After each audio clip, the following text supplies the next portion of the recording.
Je vais maintenant m'intéresser aux propriétés de style CSS à proprement parler. J'ai créé un nouveau document HTML dans lequel j'ai inséré un paragraphe et je vais créer une nouvelle règle de CSS avec cette fenêtre que je connais bien maintenant. Je choisis un sélecteur de type balise, je choisis la balise P et je vais stocker ma règle de CSS dans ce document uniquement. Je clique sur OK. Et j'ai la fenêtre de définition de règles de CSS qui apparaît avec les différentes catégories. Et nous allons nous intéresser à la première catégorie, la catégorie type, qui va nous permettre de modifier le texte.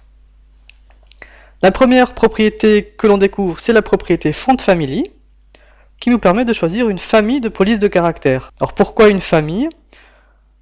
On le remarque, l'option propose à chaque fois plusieurs polices de caractères. Eh bien tout simplement parce que si je choisis par exemple Arial Helvetica sans sérif, c'est la première police qui sera affichée, mais si cette police n'est pas installée sur mon système d'exploitation, eh bien c'est la police Helvetica, la deuxième, qui s'affichera. Et si cette police Helvetica n'est pas non plus affichée sur mon système d'exploitation, c'est la police par défaut sans sérif du système qui sera utilisée. On note donc que la police de caractère que l'on choisit doit être installée sur le système d'exploitation de l'utilisateur, de celui qui affichera la page à l'aide de son navigateur Internet, afin que celle-ci soit affichée correctement. Alors je peux noter que à chaque fois, pour les différentes familles de polices de caractère, j'ai à la fin sans sérif pour les polices sans empattement, sérif pour les polices avec empattement, et également cursive.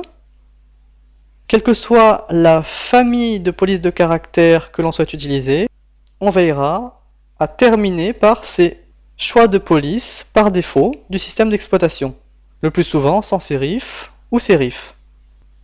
Si je choisis cette famille de polices de caractère et que je clique sur appliquer, la police de caractère apparaît bien dans mon document. La deuxième option, c'est Font Size. Alors je peux choisir une valeur, et cette valeur sera absolue en pixels, ou alors elle peut également être relative, par exemple si je choisis EM ou pourcentage. Par défaut, sur un navigateur, la police fait 16 pixels, et si je choisis par exemple 12, et que je clique sur appliquer, on voit que la taille du texte est bien réduite. Juste à côté, je choisis la graisse, normale ou bold, ce sont les deux options principales, soit le texte est gras, soit il ne l'est pas. Un texte qui est défini à non gras peut également prendre la valeur 400. Un texte défini à gras peut également prendre la valeur 700. Si je choisis 700 et que je fais appliquer, mon texte passe bien en gras. Je vais annuler cette propriété de style et je vais m'intéresser au style du texte. Alors de la même manière, je peux avoir un style normal où italique et oblique aura sensiblement le même résultat affiché que italique. Si je clique sur appliquer, rien d'exceptionnel, mon texte passe bien en italique. Je vais également supprimer cette propriété de style et je vais m'intéresser à Font Variante. Alors Font Variante me permet de choisir des petites majuscules pour mon texte. Si je clique sur appliquer, on le voit, leur casse modifiée. En dessous, une option extrêmement importante, Line Height, c'est la hauteur de ligne. Alors, la propriété de style Line Height, en général, on lui donne une valeur le plus souvent en pourcentage. Si je choisis 120% et je clique sur appliquer, regardez mon paragraphe ici, la hauteur de ligne change.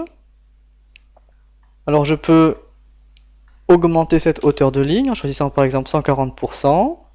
Alors c'est une option importante car elle permet d'améliorer la lisibilité d'un texte, puisque souvent à 100%, la lisibilité n'est pas optimale.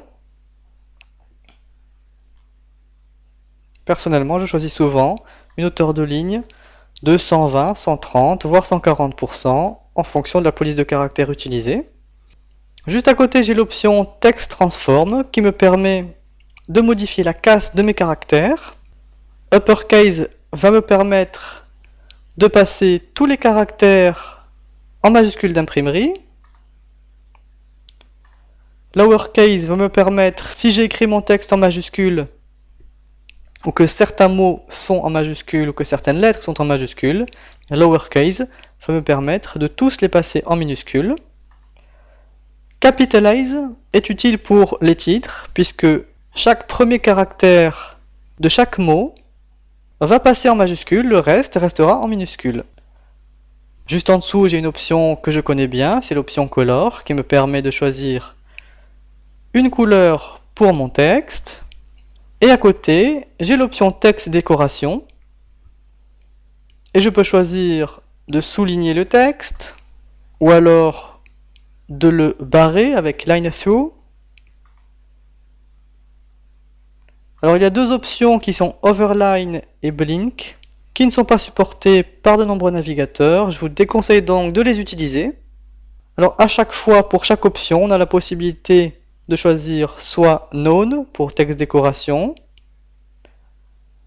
soit Normal pour le style, la propriété font variante, ou font weight. Alors pourquoi ces options? Tout simplement parce que si une balise parente a été définie avec un certain style, eh bien la balise enfant, la balise imbriquée à l'intérieur de cette balise parente, peut très bien voir ce style ne plus lui être appliqué grâce à ces options Known et Normal.